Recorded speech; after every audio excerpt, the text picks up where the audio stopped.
राधे राधे, जय श्री कृष्ण। कैसे हैं आप लोग? आई होप आप लोग बहुत बढ़िया होंगे। मैं भी बहुत बढ़िया हूँ। और आज मुझसे ना बहुत बड़ी गलती हो गई। ये जो मेरा ब्लॉग है ये 22 तारीख का है। 22 तारीख दिन बुधवार का है और इसे मैं जो अपलोड है वो 23 तारीख दिन गुरुवार के दिन अपलोड कर रही हूँ। 22 तारीख को मुझसे इतनी बड़ी गलती हो गई, बिल्कुल मुझे ध्यान ही नहीं रहा। और वो गलती क्या हुई, क्या मैंने गलती करी, वो आगे आपको इस ब्लॉग में पता चलेगी। अगर ब्लॉग आपको पसंद आता है, वीडियो आपको पसंद आती है तो प्लीज़ वीडियो को लाइक और कमेंट कीजिए, अपने फैमिली और फ्रेंड्स के साथ भी शेयर कीजिए। साथ ही अगर चैनल को आपने अभी तक सब्सक्राइब नहीं किया है तो चैनल को भी ज़रूर सब्सक्राइब कर लीजिए और अपने प्यारे प्यारे कमेंट्स कीजिए। आपको मेरे ब्लॉग्स कैसे लगते हैं, आप लोग कहाँ से मेरे ये ब्लॉग्स देख रहे हैं और आपके यहाँ कितनी गर्मी है ये भी ज़रूर बताइएगा। भोपाल में तो बहुत ज़्यादा गर्मी है, टेम्परेचर अप्रॉक्स 43-44 टच कर रहा है। पर गर्मी जो है ना वो तो मतलब सहन करने के लायक नहीं है। इतनी ज़्यादा गर्मी हो गई है, 2-2 3-3 बार नहाते हैं और जब भी किचन में आते हैं खाना बनाते हैं उसके बाद नहाना कंपलसरी हो जाता है। बहुत ज़्यादा गर्मी हो जाती है और पूरा पसीने से नहा लेते हैं। तो आज मेरे से गलती ये हुई कि मैंने सोचा कि बुधवार के दिन यानी 22 तारीख के दिन ही बुध पूर्णिमा है और मैंने क्या किया कि बिना कैलेंडर देखे ही पूजन जो है मैंने पूर्णिमा के अकॉर्डिंग कर ली। मैंने सोचा कि आज पूर्णिमा है तो मैंने ये जो शंख है इसका चावल खाली कर लिया, खीर बना ली और कान्हा जी का अभिषेक कर दिया खीर बना के और खाना बना करके उन्हें भोग लगा दिया। पूड़ी सब्ज़ी खाने का बिल्कुल भी मन नहीं था तो मैंने कहा इतनी गर्मी है तो नॉर्मल जो है सादा खाना कान्हा जी को भोग लगा देती हूँ। तो मैंने सिंपल सी सब्ज़ी रोटी बना करके कान्हा जी को खीर सब्ज़ी रोटी का भोग लगा दिया, चंदन से उनका अभिषेक कर दिया। मतलब पूरा मैंने जो विधि विधान से है वो पूजा कर ली। और मुझे बिल्कुल याद ही नहीं रहा कि जो बुद्ध पूर्णिमा है वो 23 तारीख को है, जबकि मैंने कुछ दिन पहले कैलेंडर देखा था और मैंने नोट भी कर लिया था कि पूर्णिमा है बुधवार को, गुरुवार को पूर्णिमा है 23 तारीख को, तो उस दिन ऐसा ऐसा करेंगे। बट पता नहीं किस धुन में थी मैं, मुझे ऐसा लगा सुबह से कि आज मतलब बुधवार के दिन बुद्ध पूर्णिमा है यानी मंगलवार के दिन। और जब मैं सब कुछ कर चुकी उसके बाद मम्मी के यहाँ गई किसी काम से, तो फिर वहाँ जाकर मैंने कैलेंडर देखा तो मुझे याद आया कि आज तो पूर्णिमा नहीं है। तो चलिए कोई बात नहीं, आज जिस दिन मैं ये ब्लॉग एडिट कर रही हूँ उस दिन भी मैंने फिर पूर्णिमा की पूजा की पूरी अच्छे से और पूरा विधि विधान से दोबारा खीर बनाई भगवान जी के लिए। तो आज जो है ये 22 तारीख का ब्लॉग है। इस दिन देखिए मैं सुबह सुबह नहा धो करके जल्दी से और फूल वगैरह तोड़ करके ले आई नीचे। मैंने कहा जल्दी से पूजा कर लेती हूँ, पूर्णिमा है तो खीर वगैरह बनाऊँगी, तो इसलिए मैंने फटाफट से 8:30 तक नहा लिया। और नहाने के बाद बस खाना बनाने लगी कि बिना लहसुन प्याज का पूरा खाना बना लूँगी और इसी को भोग में चढ़ा दूँगी। वही भोजन हम लोग ग्रहण कर लेंगे, वही खा लेंगे। तो देखिए गर्मी इतनी ज़्यादा है ना कि फूल प्रॉपर खिल ही नहीं रहे हैं, जरा जरा से फूल खिलते हैं और वहीं पर मुरझा जाते हैं। पूरा पानी डालते हैं पौधों में, सब कुछ कर रहे हैं, लेकिन फूलों की हालत बहुत ख़राब हो रही है, बिल्कुल फूल खिल नहीं पा रहे हैं। तो सुबह मैंने उठते से ही दूध गर्म कर लिया था और मैंने अपने हस्बैंड से बोला कि आप दूध और ला देंगे क्या, तो उन्होंने कहा कि आप इसी का खीर बना लीजिए, मैं और दूसरा दूध ले आऊँगा। तो जो घर में यूज़ करने के लिए दूध आया था उसी की मैंने खीर बना ली। अब हर पूर्णिमा पर खीर बनाना अगर संभव ना हो तो कोई बात नहीं, लेकिन कुछ पूर्णिमाएँ ऐसी हैं जिन पर हमें खीर अवश्य बनानी चाहिए, ज़रूर बनानी चाहिए। बड़ी पूर्णिमा कहलाती हैं, जैसे शरद पूर्णिमा हो गई, कार्तिक मास की पूर्णिमा हो गई और सावन की पूर्णिमा यानी जिस दिन रक्षाबंधन मनाया जाता है वो पूर्णिमा हो गई, फिर माघ की पूर्णिमा हो गई और बैसाख की पूर्णिमा। ये 5 पूर्णिमा होती हैं हमारे हिंदू धर्म में जो बड़ी पूर्णिमा कहलाती हैं। इन पर आपको खीर ज़रूर बनानी चाहिए और भगवान कृष्ण जी को, भगवान विष्णु जी को खीर का भोग लगाना चाहिए। तो देखिए मैंने बिना लहसुन प्याज के आलू गिलकी की सब्ज़ी बना ली थी, सिर्फ जीरा से फ्राई करके। और मैंने पहले सोचा था पूड़ी सब्ज़ी बनाऊंगी, पर गर्मी इतनी ज़्यादा है ना कि पूड़ी सब्ज़ी बनाने का बिल्कुल मन नहीं था।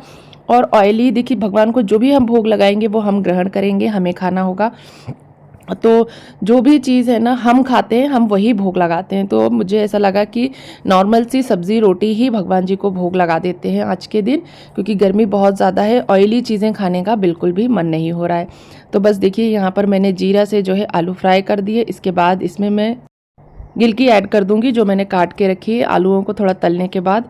सब्जी बहुत अच्छी बनी थी। मैंने इमेजिन नहीं किया था कि सिर्फ जीरा और हरी मिर्च से बगरी हुई सब्जी इतनी अच्छी लगेगी, क्योंकि जब भी कोई त्यौहार होता है या मैं कोई भी फेस्टिवल होता है तो मैं बिना लहसुन प्याज का ही खाना बनाती हूँ।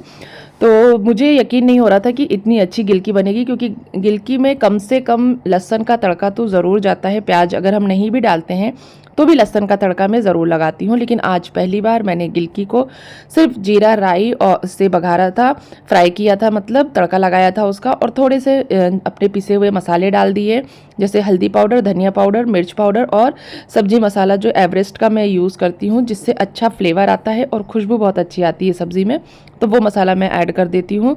साथ ही मैंने उसके बाद जैसे ही फ्राई किया मैंने 1 चम्मच नमक डाल दिया। नमक आप अपने टेस्ट के अकॉर्डिंग डाल लीजिए। और सब्जी बिल्कुल अमेजिंग बनी थी, बहुत टेस्टी सब्जी थी। हो सकता है कि भगवान जी का भोग लग गया इसलिए इतनी स्वाद सब्जी बनी हो, क्योंकि जब भी भगवान जी का भोग बनाते हैं या भगवान जी का भोग लगा देते हैं खाने में से हम, तो वो खाना जो है ना उसका टेस्ट जो है ना वो अल्टीमेट हो जाता है, बहुत स्वादिष्ट लगता है। मेरे बच्चे वैसे गिलकी खाना बिल्कुल पसंद नहीं करते, बहुत ही कम खाते हैं, जब मैं उन्हें डांटती हूँ तभी खाते हैं, पर आज उन्होंने ना बहुत अच्छे से गिलकी की सब्जी खाई और ये भी कहा कि मम्मा बहुत टेस्टी सब्जी बनी है। तो आप भी इस तरह से गिलकी की सब्जी जो है बना करके देखिएगा और आपको कैसी लगती है कमेंट बॉक्स में कमेंट करके बताइएगा। तो बस गिलकी को फ्राई करने के बाद मैंने धनिया के पत्ते तोड़ लिए थे, क्योंकि गिलकी की सब्जी में मैं आखिरी में धनिया के पत्ते डालूंगी और दाल बनाऊंगी, दाल में भी धनिया का जो है डालूंगी। तो धनिया मुझे जो है काफ़ी पसंद है और आप लोगों को पसंद है या नहीं बताइएगा। धनिया हमें खाना चाहिए, धनिया ठंडा होता है, गर्मियों में हो सके तो धनिया की क्वांटिटी थोड़ी बढ़ा देनी चाहिए हमें हर चीज़ में। तो मैं सैलेड वगैरह में भी धनिया डालती हूँ। ऐसा है कि गर्मियों में थोड़े धनिया अच्छे नहीं आते हैं, पर धनिया हमें खाना चाहिए, इससे जो है ना स्टोन का प्रॉब्लम भी नहीं होता है बॉडी में। तो धनिया का पत्ता सिर्फ गार्निशिंग के लिए यूज़ नहीं किया जाता, ये ना हेल्थ के लिए भी बहुत अच्छा होता है। तो देखिए गिलकी डालने के बाद मेरी सब्जी इस तरह से पूरी गल गई और इसमें मैंने टमाटर भी ऐड कर दिए थे। जैसे ही गिलकी थोड़ी सी गली थी, हल्की सी गल गई, आलू थोड़े पक गए, तो मैंने उसमें 2 टमाटर ऐड कर दिए और उनको भी पकने के बाद देखिए सब्जी का टेक्सचर कुछ ऐसा हो गया था। हल्की सी लिसी सी सब्जी थी, बहुत ज़्यादा मैं सूखी नहीं थी, क्योंकि गिलकी जो है हल्की सी इसी टाइप की बनती है। गिलकी पानी बहुत छोड़ती है, तो इसलिए गिलकी की सब्जी जो है थोड़ी लिसलिसी सी रहती है और इसी तरह के टेक्सचर की गिलकी की सब्जी बहुत टेस्टी लगती है। तो बस सब्जी बन गई थी, मैंने उसे एक जो है डब्बे में पलट लिया अलग से और कढ़ाई को खाली करके अपनी मेड को धोने के लिए दे दिया।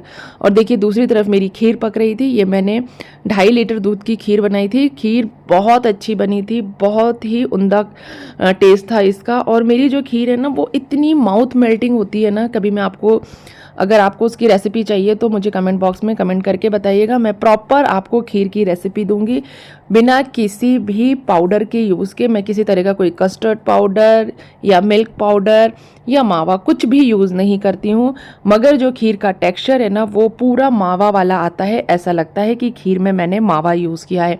कई बार मैंने कई लोगों को खिलाई तो सभी ने यही कहा कि पूनम क्या तुम मावा डालती हो खीर में, पर नहीं, मैं मावा नहीं डालती हूँ।